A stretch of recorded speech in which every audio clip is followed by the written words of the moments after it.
नमस्कार, मैं हूं आपके साथ इश्तियाक अहमद और आप देख रहे हैं आर्य न्यूज़। रुक करेंगे इस वक्त बड़ी खबर की तरफ, जहां पर 100 करोड़ वसूली मामले में ईडी की बड़ी कार्रवाई सामने आई है। पूर्व गृह मंत्री अनिल देशमुख का ईडी का बड़ा एक्शन सामने आया। ईडी ने देशमुख उनके परिवार की संपत्ति को कुर्क किया है। ईडी ने 4.20 करोड़ रुपए की संपत्ति कुर्क की। इस वक्त की बड़ी खबर, अनिल देशमुख की 4.20 करोड़ रुपए की संपत्ति को ईडी ने कुर्क किया है। अनिल देशमुख पर 100 करोड़ वसूली मामले में ईडी ने कार्रवाई की है। अनिल देशमुख पर और भी कई आरोप लगाए गए थे, जिसके बाद पूर्व गृह मंत्री अनिल देशमुख पर ईडी का एक्शन, जहां पर ईडी ने 4.20 करोड़ रुपए की संपत्ति को कुर्क किया है। आपको बता दें इस वक्त की बड़ी खबर, जहां पर ईडी ने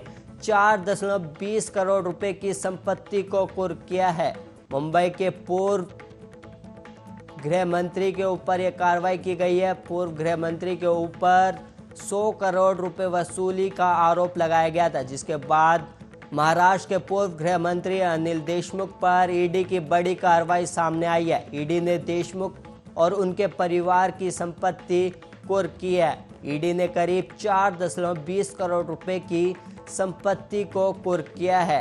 आपको बता दें इस वक्त की बड़ी खबर, 100 करोड़ वसूली मामले में ईडी की बड़ी कार्रवाई। ईडी ने अनिल देशमुख की करीब 4.20 करोड़ रुपए की संपत्ति को कुर्क किया है। महाराष्ट्र के पूर्व गृह मंत्री अनिल देशमुख पर 100 करोड़ रुपए वसूलने के आरोप में ईडी ने कार्रवाई की है। ईडी ने देशमुख और उनके परिवार की संपत्ति को कुर्क किया है। ईडी ने करीब 4.20 करोड़ रुपए की संपत्ति को कुर्क किया है।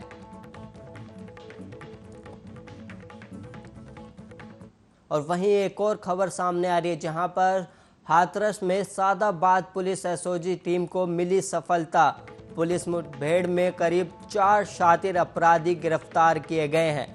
पेट्रोल पंप मैनेजर से लूट में वांछित थे बदमाशों से लूट के 2.5 लाख रुपए बरामद किए गए। और वहीं 4 अवैध हथियार, 6 कारतूस भी बरामद हुए। आपको बता दें, पेट्रोल पंप मैनेजर से लूट की मामले में फरार चल रहे थे बदमाशों से लूट के 2.5 लाख रुपए भी बरामद किए गए। और इसके अलावा 4 अवैध हथियार, 6 जिंदा कारतूस भी बरामद किए गए हैं। आपको बता दें, हाथरस में सादाबाद पुलिस एसओजी टीम को बड़ी कामयाबी हाथ लगी है। और पुलिस मुठभेड़ में 4 शातिर अपराधी गिरफ्तार किए गए हैं, जिनके पास से 2.5 लाख रुपए की नकदी और 6 अवैध हथियार, 6 कारतूस भी बरामद किए गए हैं। पेट्रोल पंप मैनेजिंग के ऊपर आरोप था। बदमाशों से लूट के करीब 2.5 लाख रुपए भी बरामद किए गए हैं। 4 अवैध हथियार, 6 कारतूस भी बरामद किए गए हैं। वक्त आपको बता दें, पुलिस मुठभेड़ में करीब 4 शातिर बदमाशों की गिरफ्तारी हुई है। और वहीं पुलिस को इसमें बड़ी कामयाबी हाथ लगी है। और वहीं कांग्रेस नेता राहुल गांधी ने पार्टी छोड़कर जाने वाले नेताओं पर निशाना साधा है। उन्होंने कहा कि डरने वाले बीजेपी में जाएंगे। बीजेपी डर दिखाकर अपने साथ करती है। जो निडर लोग हैं वो हमारे हैं। सोशल मीडिया कार्यकर्ताओं की वर्चुअल बैठक में कांग्रेस के पूर्व अध्यक्ष राहुल गांधी ने कहा, डरने वाले बीजेपी में जाएंगे। बीजेपी डर दिखाकर अपने साथ करती है। सूत्रों के मुताबिक राहुल ने एक बार फिर ज्योतिरादित्य सिंधिया पर निशाना साधते हुए कहा, सिंधिया जी डर गए तो आरएसएस के हो गए। सिंधिया जी डर गए कि बीजेपी मेरा महल ले जाएगी, घर ले जाएगी, तो वो बीजेपी में चले गए। राहुल ने कहा कि जो डर गए वो बीजेपी में चले जाएंगे, जो नहीं डरेगा वो कांग्रेस में रहेगा। सिंधिया के अलावा हाल में ही जितिन प्रसाद भी कांग्रेस छोड़ बीजेपी में शामिल हुए थे। और वहीं राहुल ने कहा कि हमें निडर लोग चाहिए।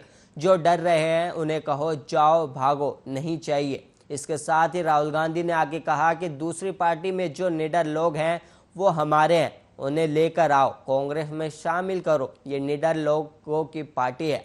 और वहीं आपको बता दें कि पिछले कुछ सालों में कांग्रेस के कई बड़े नेता बीजेपी में शामिल हुए और ज्योतिरादित्य सिंधिया और जितेंद्र प्रसाद से पहले रीता बहुगुणा जोशी, हेमंत बिस्वा शर्मा, जगदम्बिका पाल चौधरी, वीरेंद्र सिंह, राधा कृष्ण विखे पाटिल और नारायण राणे जैसे कांग्रेस के कद्दावर नेता भी कांग्रेस का हाथ छोड़कर बीजेपी में शामिल हो गए थे।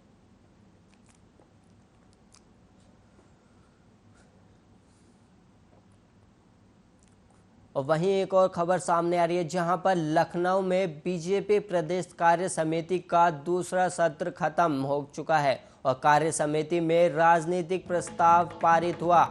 विधायक पंकज सिंह ने अपना समर्थन दिया है। यूपी प्रभारी राधा मोहन सिंह ने संबोधित किया। राधा मोहन सिंह ने पदाधिकारियों को संबोधित किया। आपको बता दें इस वक्त की बड़ी खबर, जहां पर विधायक पंकज सिंह ने अपना समर्थन दिया है, जिसके बाद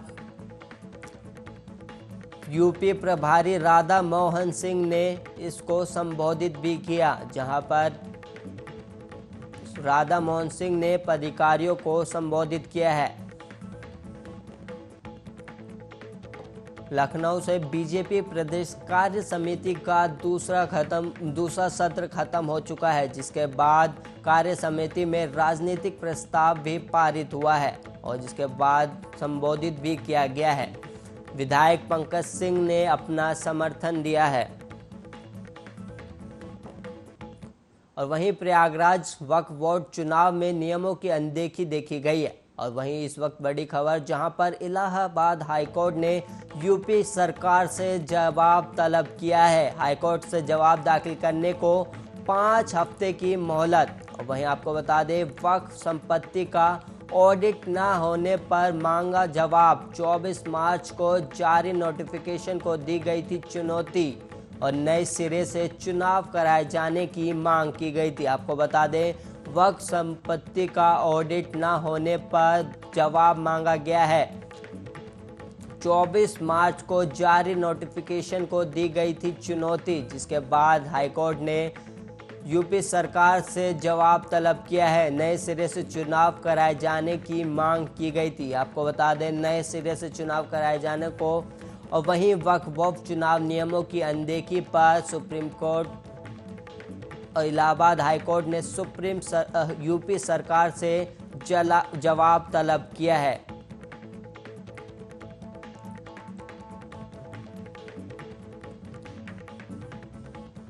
और वहीं भारत के विदेश मंत्री डॉक्टर एस जयशंकर ने गुरुवार को ताशकंद में अफगानिस्तान के राष्ट्रपति अशरफ गनी से मुलाकात कर युद्धग्रस्त देश से अमेरिकी सैनिकों की वापसी के बाद वहां तेजी से बिगड़ रही स्थिति पर बात की।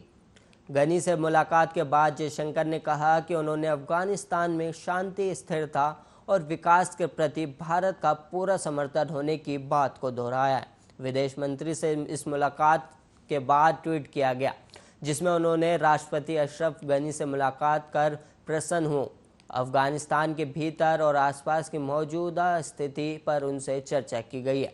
अफगानिस्तान में शांति, स्थिरता और विकास के प्रति हमने अपना समर्थन फिर से दोहराया है। भारत द्वारा अपने कर्मचारियों को अफगानिस्तान से वापस बुलाए जाने के बाद दोनों देशों के बीच ये पहली उच्च स्तरीय बैठक थी।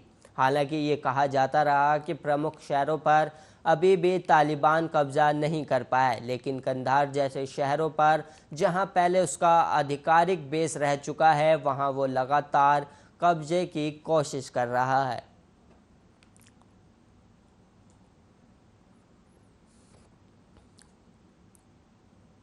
वहीं global instant messaging app WhatsApp ने गुरुवार को नए इंटरमीडिएरी गाइडलाइंस और डिजिटल मीडिया एथिक्स कोड के अनुपालन में अपनी पहली मासिक रिपोर्ट जारी की है, जिसे आईटी नियम 2021 भी कहा जाता है। रिपोर्ट के मुताबिक कंपनी ने 15 मई से 15 जून तक भारत इस 30 दिनों की अवधि के दौरान कुल 2 मिलियन भारतीय अकाउंट पर बैन लगा दिया है, जबकि इस अवधि के दौरान उसे कुल 345 रिपोर्टें मिली। प्लेटफॉर्म दुनिया भर में एक महीने में लगभग 8 मिलियन अकाउंट्स को ब्लॉक कर रहा है। व्हाट्सएप ने अपनी रिपोर्ट में कहा है कि हमारा मुख्य ध्यान खाताओं को बड़े पैमाने पर हानिकारक या अवांछित संदेश भेजने से रोकना है। हम ऊंची या असामान्य दर से मैसेज भेजने वाले इन खातों की पहचान करने के लिए उन्नत क्षमताओं को बनाए हुए हैं और अकेले भारत में 15 मई से 15 जून तक इस तरह के दुरुपयोग की कोशिश करने वाले 20 लाख खातों पर प्रतिबंध लगा दिया है। कोई भी व्हाट्सएप अकाउंट जो से शुरू होने वाले नंबर के साथ रजिस्टर है उसे प्लेटफॉर्म पर भारतीय अकाउंट माना जाता है। जिन 2 मिलियन भारतीय अकाउंट्स पर इसने बैन लगाया गया है वह इसकी 3 स्टेप प्रोसेस के अनुसार थे। ऐसे 95% से ज़्यादा अकाउंट्स को बैन कर दिया गया था जिन्होंने स्वचालित या ब्लैक मैसेजिंग का गलत इस्तेमाल किया था।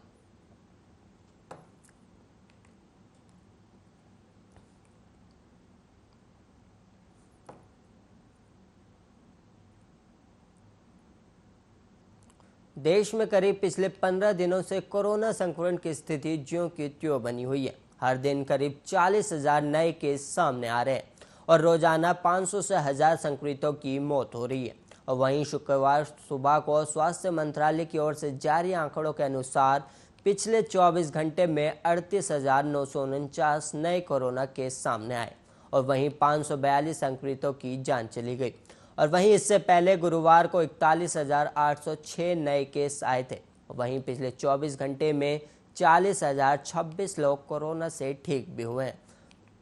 वर्तमान में कोरोना एक्टिव केस 4 लाख से ज़्यादा हैं और वहीं 4,30,000 लोग अभी भी कोरोना संक्रमित हैं जिनका इलाज चल रहा है। कोरोना से अब तक कुल 4,12,531 लोगों की मौत हो चुकी है। अच्छी बात यह है कि अब तक कुल 3,01,83,000 लोग ठीक भी हुए हैं। महामारी की शुरुआत से अब तक कुल 3,10,26,000 लोग संक्रमित हुए हैं। स्वास्थ्य मंत्रालय के अनुसार 15 जुलाई तक देश भर में 39,53,00,000 कोरोना वैक्सीन के डोज दिए जा चुके हैं। बीते दिन 38,78,000 टीके लगाए गए। वहीं भारतीय आयुर्विज्ञान अनुसंधान परिषद के अनुसार अब तक 44 करोड़ कोरोना टेस्ट किए जा चुके हैं और वहीं बीते दिन करीब 19.55 लाख करोड़ सैंपल टेस्ट किए गए जिसका पॉजिटिविटी रेट 3% से भी कम रहा है।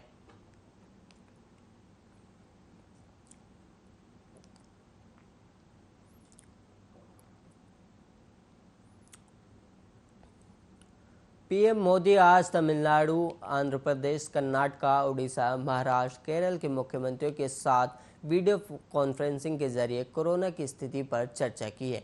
इन राज्यों के मुख्यमंत्रियों के सामने पीएम मोदी ने यूपी सरकार की तारीफ भी की। यूपी सरकार के 3T मॉडल का जिक्र किया। इस चर्चा के दौरान गृह मंत्री अमित शाह भी मौजूद थे और यूपी की योगी सरकार की तारीफ करते हुए पीएम मोदी ने कहा, कोरोना संक्रमण से बचाव के लिए उत्तर प्रदेश सरकार ने टेस्ट, ट्रेस और ट्रीट की रणनीति पर काम किया है। प्रदेश ने 5.7 करोड़ टेस्ट किए हैं। यहाँ की प्रतिदिन टेस्टिंग क्षमता 1.5 लाख है और उत्तर प्रदेश की जनता ने जिला परिषद और ब्लॉक के चुनावों में सिरे से सपा बसपा को नकार दिया है। इन्हें घर बैठने का संदेश दिया है और बीजेपी को काम करने की जिम्मेदारी दी है।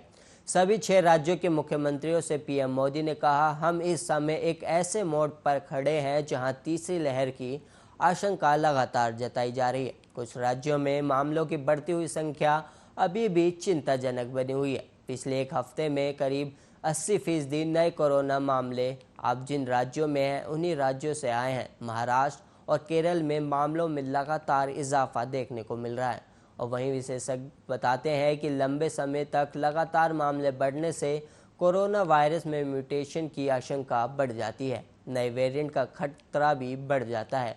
इसलिए तीसरी लहर को रोकने के लिए कोरोना के खिलाफ प्रभावी कदम उठाए जाना आवश्यक है।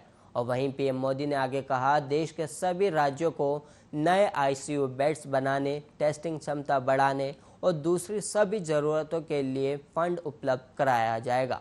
और केंद्र सरकार ने हाल ही में 23,000 करोड़ रुपए से ज़्यादा का इमरजेंसी कोविड रिस्पॉन्स पैकेज भी जारी किया है।